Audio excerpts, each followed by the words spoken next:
Oh, wonder who that could be. Yes? Special delivery. Whoa, sorry. Let me walk out here. Delivery for what? I got all these fireworks for you. Where do you want them, Mac? Mac is the other guy with glasses. I'm SWChris. Yeah, where do you want them, Mac? Oh my. I don't know. Let me get back to you on the specifics. Hello, this is SWChris. I am from SW City, and welcome back to the SMB server. Today, it's the 4th of July, and as you saw from the intro, we have a bit of a delivery that was laid on our doorstep, and I've told the delivery guy to just hang on for a little bit. Let's see if I can go through here. I need to find a place to put that, and so I think I know where to go. And in order to do that, we need to find the end portal. That is the end portal. Oh, wait. Oh, is there a... Oh, okay. We're not going to the end portal. We're trying to find Impulse's spider farm, and I was told it was between the end and the nether hub, except it ain't here. So I am a little confuzzled. Just a little confuzzled. Where are we going? Future side of excess railway. Pardon our dust. Okay, that's not where we go. Yeah, so this is me recording on a whim, assuming I could find out where to go. But it appears that this is all for naught. All for naught, I say. The reason I need to go to the spider farm is because actually there's a viewpoint here we can look at, and we can see if there's a portal somewhere around here. Nope. It is not anywhere around here. That's interesting. Well, the reason is we need to get bows, and just bows. That's to B's base, I think. Yep. And that way we can make dispensers and stuff. So I guess we will figure out how to get there, and then I'll come back. Oh boy. Here it is. In the hill, halfway between the spider farm, between the nether hub and the end portal. In the hill. Well, here it is. I think I found it. So let's go and hop in, and let's open to this one. Yes! Found it, maybe? Spider. That's a skeleton spawner. There's a spider spawner. Okay, great. So I had to ask Craft for help to help me find it, and as is always the case, whenever I ask for help, I figured it out myself. Alright, so I'm gonna go get the string, and then I'm gonna make the bows, and then I'll show you what I'm gonna do after that. Oh boy, can you tell where I am? Yes, it is the one, the only, FREEZERPICK'S base. It was his birthday last week, and of course it's the 4th of July. And so we're gonna do a little prank on him called Fireworks Factory. If you think about it, you might be able to know what I'm about to do. But I have this chest here, oops, and that chest there, oops, and it's filled with fireworks. And this is filled with all manner of contraptions, and let's get rid of that sound. Goodbye, block sound, annoying little portal thing. So, let me kind of show you what I am going to do here. Let me grab some of this, some of that, a couple of these, a few of these. There's what we're gonna do, and let's just use this as kind of an example. I'm gonna raise it off the floor, even though I don't really have to. It'll make it easier for him to clean up, but we're gonna raise it off the floor. I'm gonna put something like, no, it's not like that, sorry. It's more like this. Actually, it's more like this. And we are going to dunk, dunk, dunk, have one of these things. And we're going to put a repeater into this. And we're going to have redstone right to there. And where's my torches? There we go. Put a torch right there. It's going to create that kind of... We don't want it to go low, otherwise it's going to burn out. Wait a minute, did I do that wrong?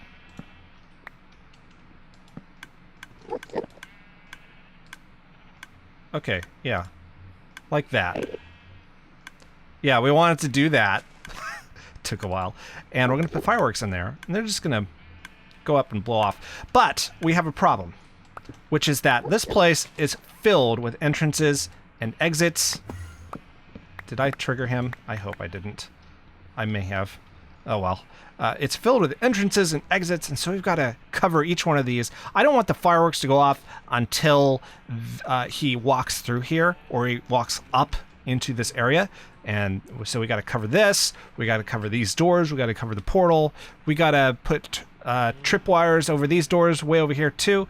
And so it's going to be quite a job. And so we're just going to go ahead and get started on it. But while we were doing that, I figured I would go ahead and start talking a little bit about the 4th of July and what it means to me.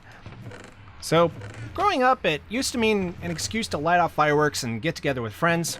You know, my best friend James, he actually was in the one Upathon that is kind of being released on YouTube right now. It was a charity marathon thing. But as friends, way back when we were growing up, he and his brothers and me and my brothers would all get together with our parents. And we'd go over to his house, or they would come over to mine, and we'd shoot off fireworks. And there was this one year where we had these kind of mortar fireworks. You know, these are the ones that you put on these cardboard tubes. They light off, they shoot up in the air, and they go boom, and it's a big spectacular ball of fire. They look kind of like the Minecraft fireworks, or the big industrial ones you see at the large shows in like Boston and Washington, D.C., and maybe even your city.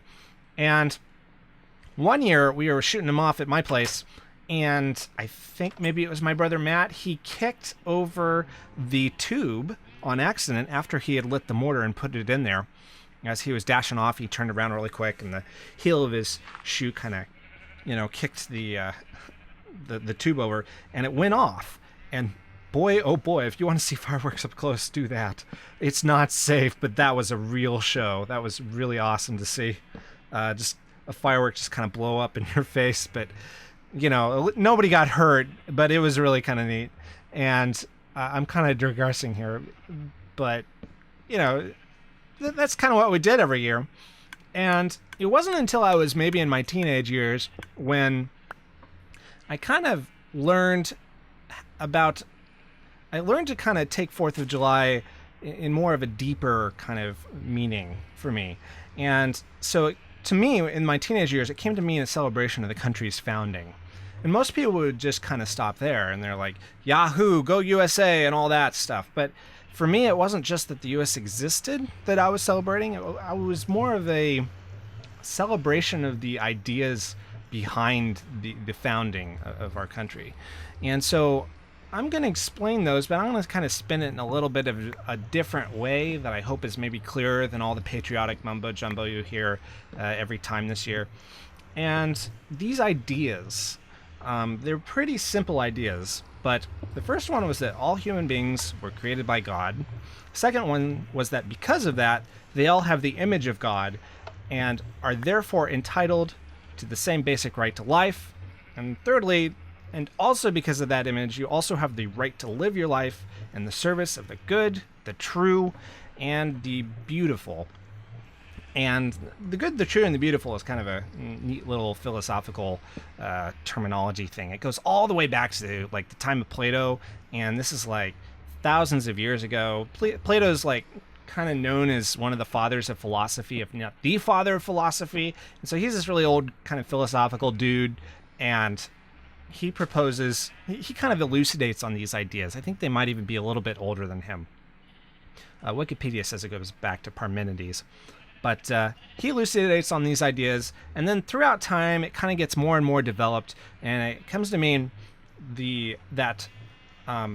things that are good are also true and beautiful. Things that are beautiful are also true and good, and things that are true are also good and beautiful. In other words, they're saying that if something is true, you can't have truth without it also. You can't have something be true without it also being good and beautiful, or if you basically can't have one without the other two. And that kind of makes it really easy to tell in broad strokes if a thing is actually one of those three things. Because if it's one of those three things, and it's obvious that it's one of those three things, then it's probably the other two things as well. In fact, it necessarily must be. And so, very broadly, our country being founded on this kind of idea, it means that we need to strive for our laws to be all those three things. So if our laws result in kind of a type of injustice, then they're not true and they're not beautiful, because injustice is a kind of ugliness, you see. So, like, looking at our own country's history, slave holding was actually a very ugly thing. It created horrible attitudes toward people and the treatment of them just based on their skin color. And then, more recently, we have maybe not in as systemically horrible sense, but it still kind of happened, with like a few other things, like the oppression of a particular religion like Islam. Sometimes people want to build mosques, and there are zoning laws that prevent them from being built, where a church could be built right there just fine, or maybe they would have to pay taxes, whereas other organizations don't have to. And these kinds of unequal kinds of treatment are a type of ugliness that kind of tips you off that perhaps these laws are not good laws to have. And then there's other kind of laws, and these kind of laws, we have to consider them in the context of the butterfly effect. And so a butterfly effect is, the classic example is a butterfly flapping its wings in China, and it creates little air gusts, and the air gusts are full of air molecules, and they bump into other air molecules, and they keep bumping into other ones, and it just kind of spreads out from there. It kind of creates this kind of tidal wave effect, and pretty soon you have a storm system developing over the Sahara, and pretty soon after that, the storm system over the Sahara flies out and hits the coast of Florida, and it's like a Category 5 hurricane. That kind of thing. That's what a butterfly effect is. And so every law that's passed also affects other things around it and tangentially related to it, and they also have butterfly effects. And every law that's passed is always justified by the good it will do, but you also have to consider the unintended consequences, this sort of butterfly effect thing. So, let's just say, what if a law introduces systemic oppression that prevents another person from living in service to the good, the true, and the beautiful? If that's the case, then it's probably not a good law either. For example, what if a law meant for good ends up actually creating more broken families is like a side effect? Well, and then this is kind of an interesting sort of scenario, because back in the 70s, we had this kind of great society sort of set of laws that arguably kind of caused this sort of effect. And, let's not go into the politics of that. Let's just kind of stay theoretical for a minute. But let's just say, having a family break up is not a good thing. Just ask any kid who had to go through it. Perhaps you had to go through it. And I'm sure that it wasn't a picnic. And while good side effects may have resulted from that, it wasn't good in itself, right? You would rather probably, unless it was like an abusive situation that you got out of, you probably would have preferred for that not to have happened. And we know instinctively that it's good for children to grow up in stable households, because they tend to do better. They tend to become more productive members of society. And if they don't have that, it's possible for people to still, be productive and a good person, but the bars are higher. Not only for the kids, but also for the single moms or dads who can't easily help their kids grow up, because the economic and spiritual disadvantages, they happen when they're put in the position of having to raise their kids alone after their spouse leaves them. And it's a hard thing. to have to deal with. And I know it's like it's a hard balance also in terms of public policy and the types of laws we create. It's a hard balance to get right. And I think the first duty of any country is to enable all people to pursue these three things: the good, the true, and the beautiful. You know, it's not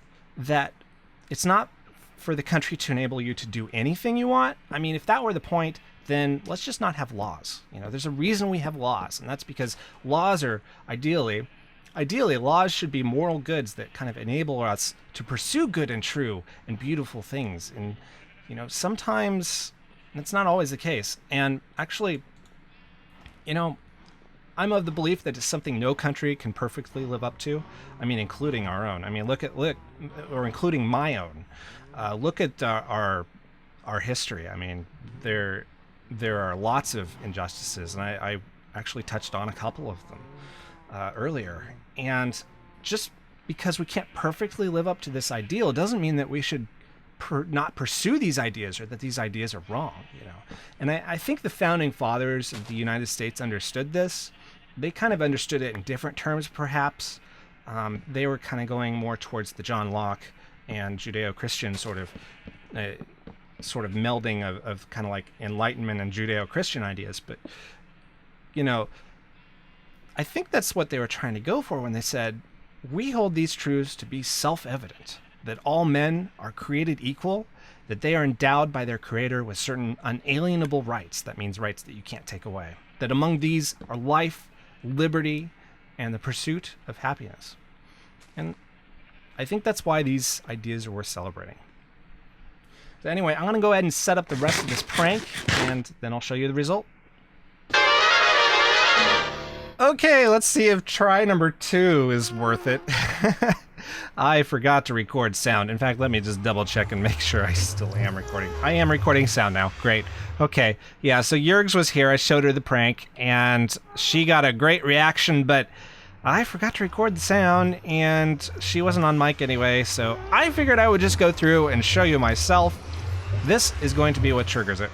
So come on and get a load of this. There it is. Oh my. Did you see that? Look at it. It's going crazy. That is the prank. Let me go ahead and turn it off because I have a finite number of fireworks. Ah, yes. Okay, so this is the target. The trigger. And basically, I set it up so that... Oh, let's not step on that. It would set it off again. I set it up so that each little firework thing is isolated from all the others, and I had this control redstone wire come across here. Whenever this redstone wire deactivates, which is what that thing over there does, it deactivates all these and sets these all off at once. So that's kind of how it goes. And left a little message that says, "Dear FREEZERPICK, I needed some place to store these fireworks. Hope you don't mind. SWChris. By the way, happy birthday." And I left him 10 diamonds and an Efficiency 5 and Protection 3 book. So he can use that on whatever he wants. It should be a nice little trade-off for him having to clean up this mess. So, yeah. All right, well, that's going to do it for this episode. Thank you so much for watching. I did want to show you the fireworks, a little bit of them, because Freezer's reaction video will probably not be up for quite a while yet. He's very busy in July, and so in July, I had a flashback to Orson Welles there for a moment. Every July, but be sure to check out his channel and subscribe because his episodes are really, really good. You can look for his video, or I will announce it in a future episode, and I will also, of course, link it down here in the end card once he gets it up. But it will be a while, so keep an eye out for that. And by the way, I think next episode we are going to be working on maybe some 1.9 stuff. It really depends on how Minecon goes. They haven't made those announcements yet when I'm recording this, so keep an eye out for that. And of course, episode 25 will be a recap episode, so if you haven't seen any of my previous episodes before, keep an eye out for that one, because that way you don't have to. So we'll see you next time. My name is SWChris. Auf Wiedersehen, arrivederci, hasta la vista, bye bye.